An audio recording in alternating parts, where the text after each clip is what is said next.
وبركاته. إن الحمد لله نحمده ونستعينه ونستغفره ونعوذ بالله من شرور أنفسنا ومن سيئات أعمالنا.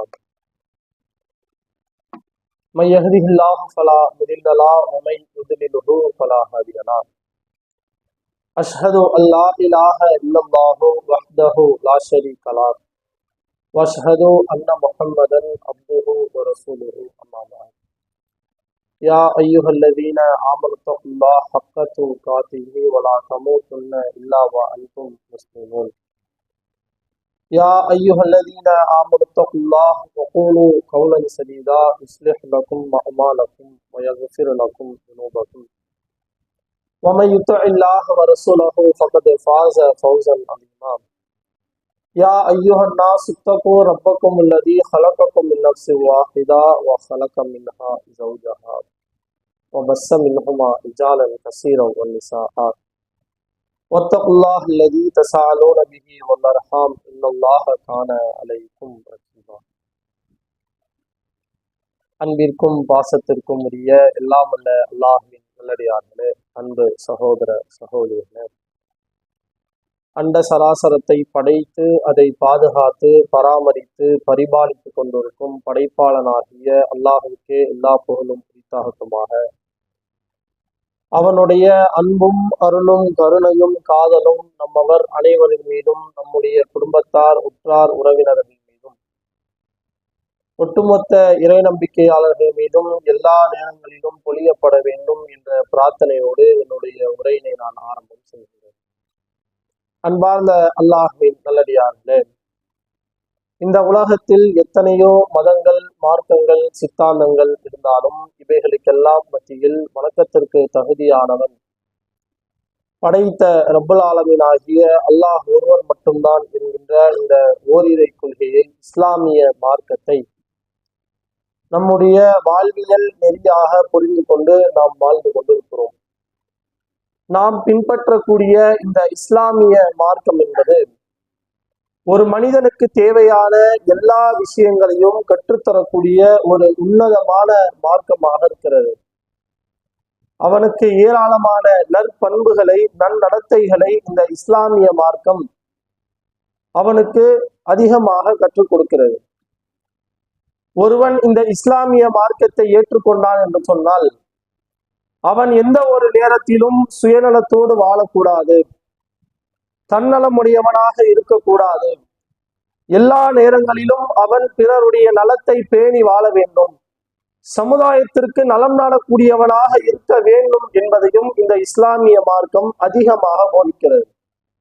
எந்த அளவிற்கு என்று சொல்ல போனால், நபிகள் நாயகம் ஸல்லல்லாஹு அலைஹி வஸல்லம் அவர்கள் இந்த இஸ்லாமிய மார்க்கத்தினுடைய வரை விளக்கணங்களை பற்றி நபிகளார் நமக்கு சொல்லி காட்டும் பொழுது, அல்லாஹுடைய தூதர் இந்த இஸ்லாமிய மார்க்கத்திற்கு ஒரு உன்னதமான வரை விளக்கணத்தை சொல்லி காட்டுகிறார்கள். அத்தீனுன் நசீஹா, இஸ்லாமிய மார்க்கம் என்றாலே பிறருடைய நலம் நாடுவதுதான் என்று இஸ்லாமிய மார்க்கத்திற்கு ஒரு அற்புதமான வரை விளக்கணத்தை ரசூலுல்லாஹ் சொல்றாங்க. ஒருவன் இந்த இஸ்லாமிய மார்க்கத்தை ஏற்றுக்கொண்டான் என்று சொன்னால் அவன் நிச்சயமாக பிறருடைய நலத்தை பேணி வாழக்கூடியவனாக இருக்க வேண்டும். அவன் சுயநலமாக வாழக்கூடாது. எப்பொழுது ஒருவர் வணக்கத்திற்குரியவன் அல்லாஹ் ஒருவன் தான் என்ற இந்த ஓரிரை கொள்கையை ஏற்றுக்கொண்டாரோ அவர் ஏற்ற அந்த நொடியிலிருந்தே தன்னலத்தை அவர் மறந்து விட வேண்டும். சுயநலமான வாழ்க்கையை அவர் வாழக்கூடாது. அவர் அந்த நொடியிலிருந்தே பிறருடைய நலத்தை பேணி வாழ வேண்டும் என்பதை நம்முடைய மார்க்கம் நமக்கு போதிக்கிறது. நசீஹா அப்படின்ற இந்த வார்த்தை இருக்குல்ல, இதை இரண்டு வகைகளாக நாம் பிரிக்கலாம். சமுதாயத்திற்கு நலம் நாடுவது, அந்த சமுதாயத்திற்கு நலம் நாடுவது எந்த விஷயத்தில் எல்லாம் நலம் நாடலாம்? இந்த உலகத்தில் நம்முடைய சமுதாயத்தினர் நிம்மதியான மகிழ்ச்சியான ஒரு வாழ்க்கையை வாழ வேண்டும் என்பதற்கு, இந்த உலகத்திற்கு அவர்களுக்கு நலம் நாடுவதற்கு நம்மால் என்னவெல்லாம் செய்ய முடியுமோ எல்லாவற்றையும் செய்வது இந்த உலகத்துல. இன்னொன்னு என்ன, நாளை மறுமை நாளிலே நம்முடைய சமுதாயத்தினர் மகிழ்ச்சியான ஒரு வாழ்க்கையை வாழ வேண்டும் என்பதற்கான முயற்சிகளை செய்வது. இந்த நலம் நாடக்கூடிய பணிகளை நம்மால் இரண்டு வகைகளாக பிரிக்க முடிகிறது. இந்த உலகத்துல நல்லா இருக்கணும்னு நலம் நாடுவது ஒரு வகை, நாளை மறுமையிலும் அவர்கள் மகிழ்ச்சியான ஒரு வாழ்க்கையை வாழ வேண்டும் என்று மறுமை வாழ்விற்காக நலம் நாடக்கூடியது இன்னொரு வகை. இந்த இரண்டு வகையுமே இஸ்லாமிய மார்க்கம் அழுத்தம் திருத்தமாக போதிக்கிறது. நசிஹா அப்படின்ற இந்த வார்த்தை இருக்குல்ல, இதனுடைய நேரடி பொருளை நாம் அகராதிகளில் பார்க்கும் பொழுது பிறருக்கு உபதேசம் செய்வது என்று இருக்கும். உபதேசம் செய்யறதுனா என்ன? நன்மையை ஏவி தீமையை தடுப்பது. இதுதான் பிறருக்கு உபதேசம் செய்யறது. ஒருவனுக்கு நாம் நன்மையை ஏவுகிறோம் என்றால் இப்படித்தான் வாழ வேண்டும், இறைவனை மட்டும்தான் வணங்க வேண்டும், படைப்பினங்களை வணங்கக்கூடாது, ஐவேளை தொழுகையை சரியான முறையில் தொழுக வேண்டும், நோன்பு நோக்க வேண்டும், அல்லாஹ்வுடைய பாதையில் செல்வங்களை தாராளமாக வாரி வழங்க வேண்டும் என்று ஒருவனுக்கு நாம் நன்மையை போதிக்கிறோம் என்றால் அவனுக்கு நம்ம நலம் நாடுகிறோம். அதே போன்று தீமையான காரியங்களை செய்யக்கூடாது, பாவமான காரியங்களின் பக்கம் நெருங்கக்கூடாது என்று தீமையை விட்டு அவனை தடுக்கிறோம் என்றால் அதுவும் நலம் நாடக்கூடிய பணிதான். நசீஹா நலம் நாடுதலுடைய அடிப்படையை பாருங்க. நன்மையை ஏவி தீமையை தடுப்பது, பிறருக்கு அழைப்பு பணி செய்வது, சத்தியத்தின் பக்கம் அழைப்பது, ஏகத்துவத்தை எடுத்துரைப்பது, இதுதான் இந்த நசீஹாவுடைய அடிப்படையாக இருக்கிறது. ஆனால் இந்த அடிப்படையை எத்தனை இஸ்லாமியர்கள் சரியான முறையில செய்யறாங்க? இந்த மார்க்கத்தை ஏற்றுக்கொண்ட இஸ்லாமியர்கள், எனக்கு இந்த சத்தியம் கிடைத்து விட்டது, நான் நேர்வழியில் இருக்கிறேன், நான் கரெக்டா தொழுகிறேன், நோன்பு வைக்கிறேன், என்னுடைய செல்வத்தை அல்லாஹ்வுடைய பாதையில செலவழிக்கிறேன், பிறருக்கு எடுத்து சொல்றதா? ஐயோ அது நமக்கு வராதுப்பா, நமக்கே ஒன்றும் தெரியாது, நம்ம எங்க போய் பிறருக்கு சத்தியத்தை எடுத்துரைப்பது, மார்க்கத்தை எடுத்து சொல்றது, நம்ம கரெக்டா இருக்கிறோம் அது போதும் நமக்கு என்கின்ற இந்த நிலையில் எத்தனையோ இஸ்லாமியர்கள் இருக்கிறார்கள், மாற்று கருத்து இல்லை.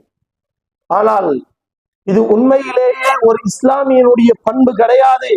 ஒரு இஸ்லாமியன் எப்படி இருக்க வேண்டும், ஒரு இறை நம்பிக்கையாளன் எப்படி இருக்க வேண்டும், அல்லாஹ் நமக்கு திருமறை குர்ஆனிலே சொல்லி காட்டுகிறான்.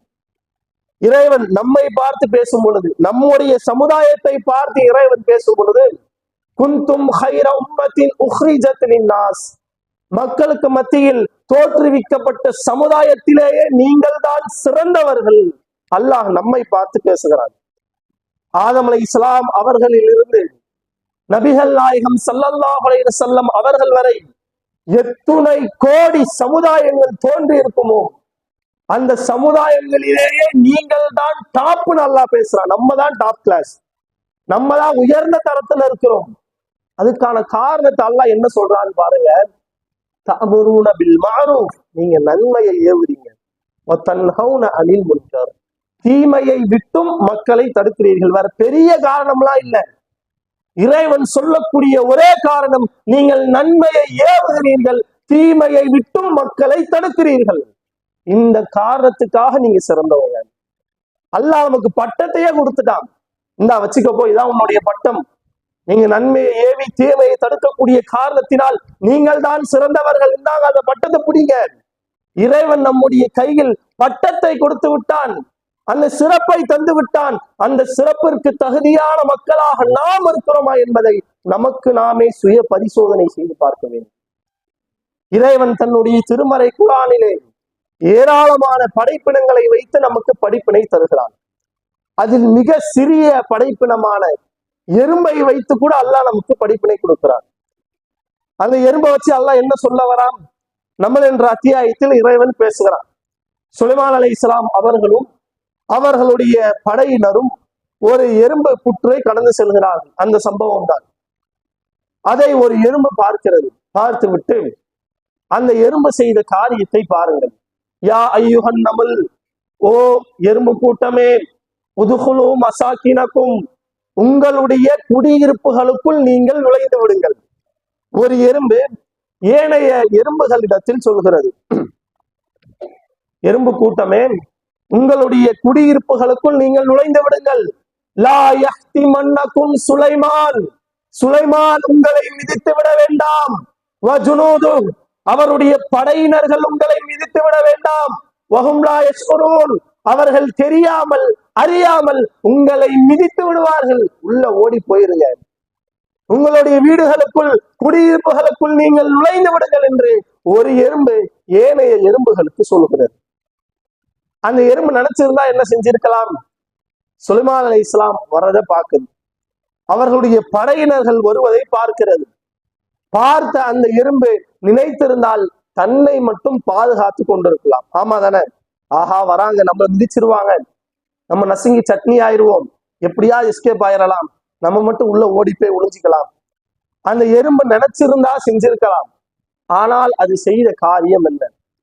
நான் மட்டும் தப்பித்தால் போதாது, நான் மட்டும் பாதுகாக்கப்பட்டால் போதாது, என்னுடன் வாழக்கூடிய சக எறும்புகளும் இவர்களுடன் சிக்கிக் கொள்ளக் கூடாது என்பதற்காக உடனடியாக எச்சரிக்கை செய்கிறது. யா ஐயுவன் நம்மன், எறும்பு கூட்டமே, உதுகுலு மசாக்கினக்கும், உங்களுடைய குடியிருப்புகளுக்குள் நீங்கள் நுழைந்து விடுங்கள். லா யஹ்திமன்னக்கும் சுலைமான், சுலைமான் உங்களை மிதிச்சிட வேண்டாம். அந்த எறும்புக்கு இருக்கக்கூடிய ஒரு அக்கறை, பிறர் நலம் நாட வேண்டிய அந்த சிந்தனை, சமுதாய நலன் இருக்கக்கூடிய அந்த சிந்தனை இன்று எத்தனையோ மனிதர்களுக்கு இருக்கவில்லை என்றால் நம்முடைய நிலையை யோசிச்சு பாருங்கள். நம்முடைய உறவினர்கள், நம்முடைய நண்பர்கள் இந்த உலகத்துல சந்தோஷமான ஒரு வாழ்க்கையில இருப்பாங்க, நிம்மதியான ஒரு வாழ்க்கையில இருப்பாங்க. ஆனால் மறுமை வாழ்க்கை கேள்விக்குறியா இருக்கும். தர்கா வழிபாட்டிலே மூழ்கி திளைத்துக் கொண்டிருப்பார்கள். அல்லாஹும் அல்லாஹுடைய தூதரும் காட்டி தராத அனாச்சாரங்களை அரங்கேற்றி கொண்டிருப்பார்கள். அவர்களுக்கு சத்தியத்தை எடுத்து சொல்லி இருக்கிறோமா? ஏகத்துவத்தை போதித்திருப்போமா? அதற்காக வேண்டி நம்ம கவலைப்பட்டு இருக்கிறோமா? நமக்கு கிடைச்ச நேர்வழியா வாப்பாவுக்கு கிடைக்கலையே, என்னுடைய அம்மாவுக்கு கிடைக்கலையே, என்னுடைய பெரியப்பாவுக்கு கிடைக்கவில்லையே என்று நம்மில் எத்தனை பேர் நம்முடைய உறவுகளுக்காக கவலைப்பட்டு இருக்கிறோம், நம்முடைய சமுதாயத்துக்காக கவலைப்பட்டு இருக்கிறோம்? சிந்தித்து பாருங்கள். நபிகள் நாயகம் ஸல்லல்லாஹு அலைஹி வஸல்லம் அவர்கள் கவலைப்பட்டு இருக்கிறார்கள். அல்லாஹ் தன்னுடைய திருமறை குர்ஆனிலே சொல்லி காட்டுகின்றான். நபிகளாரை பார்த்து பேசுகிறான். فَلَعَلَّكَ بَاخِعٌ نَفْسَكَ عَلَى آثَارِهِمْ إِذْ لَمْ يُؤْمِنُوا بِهَذَا الْحَدِيثِ أَسَفًا. முஹம்மதே, உங்களுடைய சமுதாயத்தினர் அவர்கள் இந்த தூது செய்தியை நம்பவில்லை என்றால், சத்தியத்தை ஏற்றுக்கொள்ளவில்லை என்றால், அவர்களுக்காக கவலைப்பட்டு உங்களை நீங்களே மாய்த்துக் கொள்வீர்களாம். அல்லாஹ் நபிகளாரை பார்த்து கேட்கிறான். எப்பேற்பட்ட ஒரு வாசகம்! உங்களுடைய சமுதாயத்தினர் சத்திய மார்க்கத்தை ஏற்றுக்கொள்ளவில்லை, ஏகத்துவத்தை ஏற்கவில்லை, சத்தியத்தை ஏற்காத காரணத்தினால் அவர்களுக்காக கவலைப்பட்டு உங்களை நீங்களே மாய்த்துக் கொள்வீர்களா, உங்களை நீங்களே கொலை செஞ்சுக்குவீங்களான்னு அல்லாஹ் கேட்கிறான். தன்னைத்தானே மாய்த்து கொள்ளக்கூடிய அளவிற்கு நபிகளால் கவலைப்பட்டார். மற்றொரு இடத்தில் அல்லாஹ் சொல்லி காட்டுகிறான். இன்னல்லாஹ யுதில்லு மையஷா, அல்லாஹ் தான் நாடியோரை அப்படியே வழிகேட்டிலேயே விட்டுடுவான். எவ்வளவுதான் பிரச்சாரம் பண்ணு, அவங்களுக்கு நேர் வழி கிடைக்காது. அல்லாஹ் நாடுனாதான் கிடைக்கும். மையஷா, தான் நாடியோருக்கு இறைவன் உடனடியாக நேர்வழியை கொடுத்துடுவான். ஒரு வாட்டி சொன்னா போதும், ஒரு தடவை எடுத்துரைத்தால் போதும், அல்லாஹ் நாடினால் உடனடியாக நேர்வழி கிடைத்தும். இதை அல்லாஹ் சொல்லிவிட்டு, எனவே முஹம்மதே, அவர்களுக்காக கவலைப்பட்டு உங்களுடைய உயிர் போயிட வேண்டாம் என்று அல்லாஹ் நபிகளாரை பார்த்து பேசுகிறார். எதுக்காக கவலைப்படுறீங்க? எதற்காக கண்ணீர் வடிக்கிறீர்கள்? அவனுக்கு நேர்வழி கிடைப்பது அல்லது அசத்தியத்தில் அப்படியே இருப்பது எல்லாம் என்னுடைய அதிகாரம், என் கையில் இருக்கிறது. நான் நாடினால் நேர்வழி கொடுப்பேன், நாடினால் அசத்தியத்தில் அப்படியே விட்டு விடுவேன். அவர்களுக்கு நேர்வழி கிடைக்கவில்லை என்பதற்காக நீங்கள் கவலைப்பட்டு இந்த கவலையினால் உங்களுடைய உயிர் போயிட வேண்டாம் என்று அல்லாஹ் நபிகளாரை பார்த்து பேசுகிறார். ரசூலுல்லாஹ் கவலைப்பட்டு இருக்கிறார். தன்னுடைய சமுதாயத்துக்காக, அவர்களுடைய மறுமை வாழ்விற்காக நபிகளார் கவலைப்பட்டார்கள்.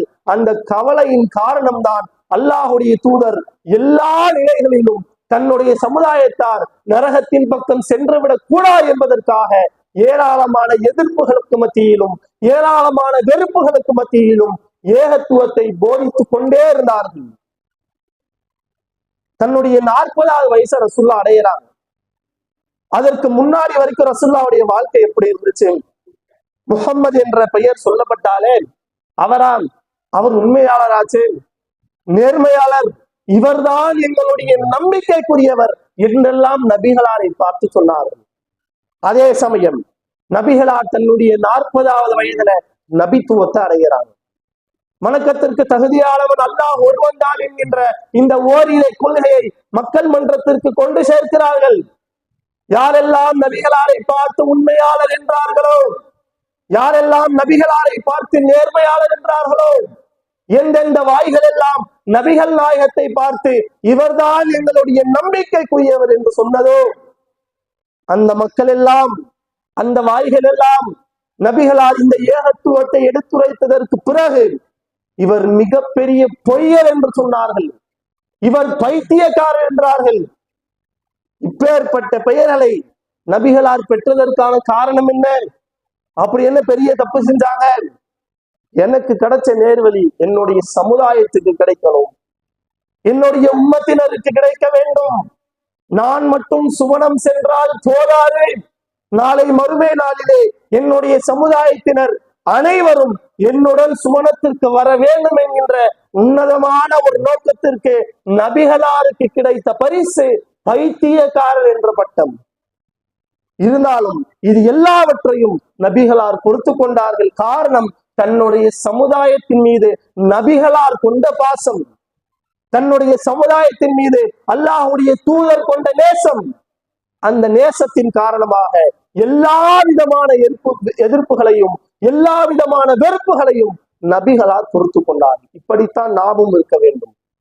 சத்தியத்தை எடுத்து சொல்ல போகும் பொழுது நம்முடைய உறவினர்கள் நம்மை வெறுக்கலாம், நம்முடைய பெற்றோர்கள் நம்மை வெறுக்கலாம், நம்முடைய நண்பர்கள் நம்மை பரிகாசம் செய்யலாம், நம்மை கிண்டல் செய்யலாம். இப்படி ஏராளமான சங்கடங்களை நாமும் சந்திக்கலாம்.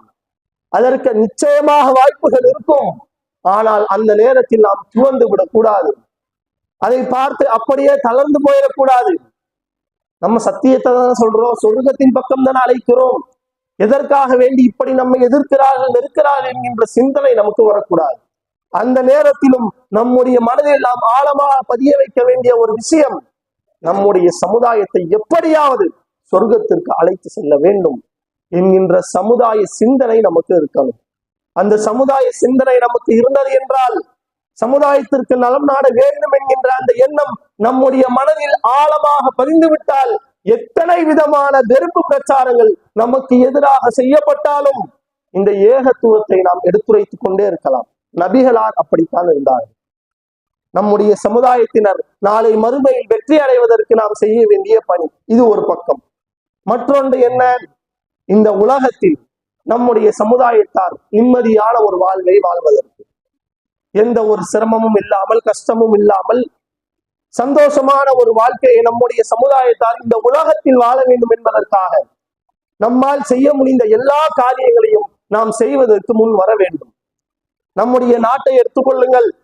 இஸ்லாமியர்களை எப்படியாவது அடக்கி விட வேண்டும், முடக்கி விட வேண்டும், அழித்து விட வேண்டும், ஒழித்து விட வேண்டும் என்பதையே ஒரு குறிக்கோளாக வைத்து சிலர் பயணித்துக் கொண்டு இருக்கிறார்கள். எப்படியாவது இவங்களை அழிச்சிடணும், நாட்டை விட்டு வெளியே அனுப்பிவிட வேண்டும் என்பதே சிலருடைய குறிக்கோளாக இருக்கிறது. அவர்களுக்கு எதிராக நாம் ஆர்ப்பாட்டங்களை சிந்திக்க வேண்டும், சமுதாயத்திற்காக நாம் குரல் கொடுக்க வேண்டும். ஆனால் இந்த விஷயத்தில் ஏராளமான இஸ்லாமியர்கள் அலட்சியத்தில் இருப்பதை நம்மால் பார்க்க முடியும். நபிகள் நாயகம் ஸல்லல்லாஹு அலைஹி வஸல்லம் அவர்கள் எந்த அளவிற்கு சமுதாயத்தின் மீது அக்கறை கொண்டிருக்கிறாங்க தெரியுமா? மதீனாவிலே ஒரு இரவு நேரத்தில் பயங்கரமான ஒரு சத்தம் கேட்கிறது. மதீனாவாசிகள் அப்படியே பயந்து போயிருக்கிறாங்க.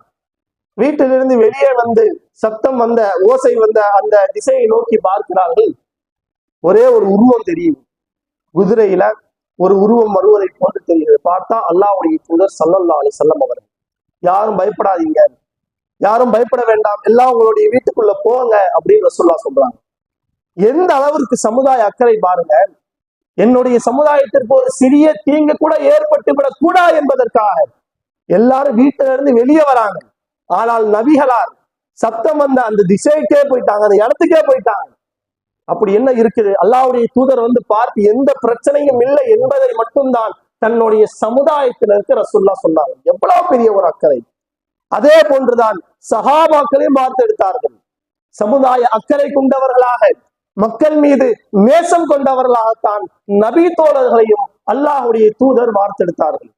இந்த அளவிற்கு ஸைத் இப்னு சாபித் என்கின்ற ஒரு நபி தோழர், ஒரு நாள் அல்லாஹ்வுடைய தூதர் அந்த நபி தோழரை அழைக்கிறார்கள். அழைத்து விட்டு, ஸைத் அவர்களே, நீங்கள் யூதர்களுடைய மொழியை கற்றுக்கொள்ள வேண்டும் அப்படின்னு சொல்றாங்க. உடனே ஸைத் இப்னு சாபித் அவர்கள் கேட்கிறார்கள், அல்லாஹ்வுடைய தூதர் எதுக்காக கற்றுக்கணும்? அந்த காரணத்தை கேட்கும் பொழுது அல்லாஹ்வுடைய தூதர் சொல்கிறார்கள், நாம் ஏராளமான மன்னர்களுக்கு கடிதம் மூலம் இந்த மார்க்கத்தை எடுத்து சொல்றோம். பல மன்னர்களுக்கு நம்ம கடிதத்தை எழுதி அனுப்புறோம். சில மன்னர்கள் அரபியை தாய்மொழியாக கொண்டவர்களாக இருக்கிறார்கள். சில மன்னர்களுக்கு அரபி தாய்மொழி இல்லை. அவர்கள் யூதர்களுடைய மொழியை தாய்மொழியாக கொண்டவர்களாக இருக்கிறார்கள். நம்ம யாருக்குமே யூதர்களுடைய மொழியே தெரியல. அதனால என்ன நிலை? மதீனாவில் இருக்கக்கூடிய யூதர்களை அழைத்து அவர்களுடைய மொழியில் எழுதுவதற்கு அவர்களை சார்ந்து இருக்க வேண்டிய ஒரு சூழல் இருக்கிறது. சிலர் சரியா எழுதிடுவாங்க. ஒருவேளை நாம் சொல்லாதவற்றையெல்லாம் அந்த யூதர்கள் எழுதி அனுப்பிவிட்டால் அது நம்முடைய சமுதாயத்துக்கு எதிராக திரும்பிவிடுமே என்கின்ற காரணத்துக்காக நம்மில் ஒருவருக்கு யூதர்களுடைய மொழி தெரிந்திருக்க வேண்டும். எனவே நீங்கள் யூதர்களுடைய மொழியை கற்றுக்கொள்ள வேண்டும் என்று அல்லாஹ்வுடைய தூதர் ஸைத் இப்னு சாபித் அவர்களுக்கு சொல்கிறார். இதை கேட்டுவிட்டு ஸைத் இப்னு சாபித் அவர்கள் கிட்டத்தட்ட 2 வாரம் தான், 15 நாட்களில் யூதர்களுடைய மொழியை முழுமையாக கற்றுக்கொண்டு, அல்லாஹ்வுடைய தூதரே, அந்த மொழியை நான் கற்றுக்கொண்டு விட்டேன் என்று நபிகளார் இடத்துல வராங்க. எவ்வளவு பெரிய ஒரு அக்கறை! நம்முடைய சமுதாயத்துக்கு எதிராக எதுவுமே நடந்துடக்கூடாது, எதுவும் நம்முடைய சமுதாயத்தாருக்கு எதிராக திரும்பிவிடக் கூடாது என்பதற்காக கிட்டத்தட்ட 15 நாள் தான், 2 வாரம் ஒரு மொழியை முழுமையாக கற்றுக்கொண்டு ஸைத் இப்னு சாபித் அவர்கள் நபிகளாரிடத்தில் வந்திருக்கிறார்கள் என்றால் எவ்வளவு, எந்த அளவிற்கு சமுதாயத்தின் மீது கொண்டுள்ள அக்கறை அவரிடத்தில் இருந்திருக்கிறது. இப்பேற்பட்ட ஒரு அக்கறை நம்மிடத்திலும் இருக்க வேண்டும். எல்லா நேரங்களிலும், எல்லா சூழல்களிலும் பிறருடைய நலத்தை பேணி வாழ்வதற்கு தான் நாம் ஆசைப்பட வேண்டும். சுயநலத்தோடு வாழக்கூடாது. தன்னலமான ஒரு வாழ்வு நம்மிடத்தில் இருக்கக்கூடாது. இது இஸ்லாத்தினுடைய அடிப்படையே கிடையாது. மார்க்கத்தின் அடிப்படை அல்லாஹ்வுடைய தூதர் சொல்லி காட்டுகிறார்கள், அத்தீனும் நசீஹா, மார்க்கம் என்றாலே பிறருடைய நலம் நாடுவதுதான். எல்லா சூழல்களிலும், எல்லா நேரங்களிலும் பிறர் நலத்தை பேணி வாழ்வதுதான் இஸ்லாமிய மார்க்கத்தின் ஒரு அடிப்படை என்று நபிகளார் நமக்கு சொல்லி காட்டுவதின் அடிப்படையில் எல்லா நேரங்களிலும், எல்லா சூழல்களிலும் பிறர் நலத்தை பேணி வாழக்கூடிய நன்மக்களாக அல்லாஹ் நம் அனைவரையும் மாற்றி அருள் புரிய வேண்டும் என்ற பிரார்த்தனையோடு என்னுடைய முதல் உரையினை நான்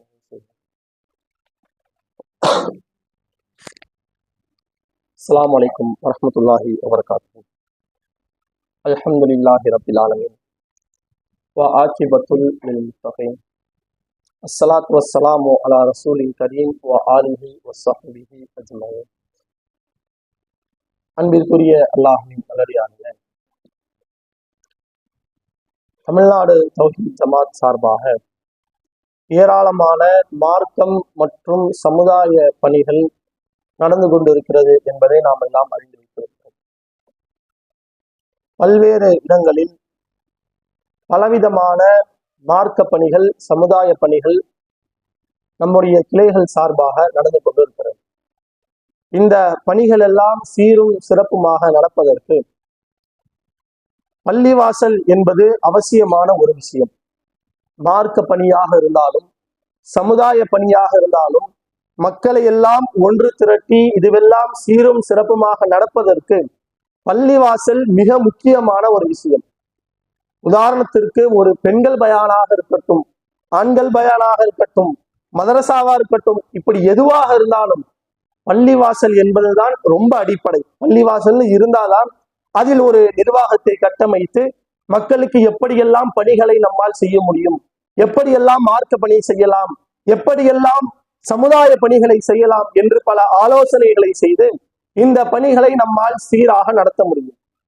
இப்படி பள்ளிவாசல் என்பது எல்லா நற்காரியங்களுக்கும் ஒரு அடிப்படையாக இருப்பதால் தமிழகத்தில் பல்வேறு இடங்களில் நம்முடைய ஜமாத் சார்பாக ஏராளமான பள்ளிவாசல்கள் கட்டப்பட்டு கொண்டுதான் இருக்கிறது. அதற்கு பல பொருளாதார தேவைகளும் இருக்கிறது. அந்த அடிப்படையில இன்றைய தினத்தில் நம்முடைய ஜும்மா வசூலிலே, இந்த ஜும்மா வசூலிலே வசூலிக்கப்படக்கூடிய அந்த பொருளாதாரம் என்பது தமிழ்நாடு தௌஹீத் ஜமாத் தென் சென்னை மாவட்டம் மடுவின்கரை கிளை பள்ளிவாசல் கட்டுமான பணிக்காக ஒதுக்கி இருக்கிறாங்க. அதனால் உங்களுடைய பொருளாதாரத்தை இன்றைய தினத்திலே அல்லாஹ்வுடைய பாதையில் பள்ளிவாசல் கட்டப்படுவதற்காக தாராளமாக வாரி வழங்குங்கள். ஒரு சிறிய சம்பவத்தை சொல்லி முடித்துக் கொள்கிறேன். ஆந்திராவில சித்தூரில் நடந்த ஒரு சம்பவம். கொரோனாவுடைய காலகட்டத்துல ஒரு கணவன் மனைவி, அந்த மனைவி கொரோனாவால பாதிக்கப்படுறாங்க.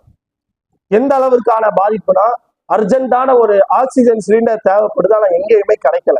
இப்படி ஒரு சூழல். அந்த நேரத்தில் சித்தூரில் இருக்கக்கூடிய நம்முடைய ஜமாத் சகோதரர்கள் பல சிரமங்களுக்கு பிறகு அந்த பெண்மணிக்கு ஆக்சிஜன் சிலிண்டரை ஏற்பாடு பண்ணி கொடுத்திருக்கிறாங்க. ஒரு சிறிய சமுதாய பணிதான். ஆனால் இதனுடைய விலை என்ன தெரியுமா? அந்த பெண்மணியினுடைய கணவர் தன்னுடைய மனைவியுடைய பெயரில் இருக்கக்கூடிய சுமார் 2.5 கோடி ரூபாய் மதிப்பிலான ஒரு நிலத்தை நம்முடைய பள்ளிவாசல் கட்டப்படுவதற்காக வேண்டி 1.5 கோடி ரூபாயை கழித்துவிட்டு 1 கோடி ரூபாய்க்கு தந்திருக்கிறாங்க. இதை கேட்ட உடனே நம்முடைய மனசுல தோன்றக்கூடிய விஷயம் என்ன? அதான் 1 கோடி ரூபாய் வாங்கியிருக்கிறாங்களே, 1.5 கோடி தான் கழிச்சிருக்கிறாங்க, 1 கோடி ரூபாய் வாங்கிட்டாங்களே அப்படின்ற ஒரு சிந்தனை நிறைய பேருக்கு வரலாம். ஆனால் அவர்கள் கழித்த அந்த பொருளாதாரம் என்பது 1 லட்சம் 2 லட்சம் கிடையாது.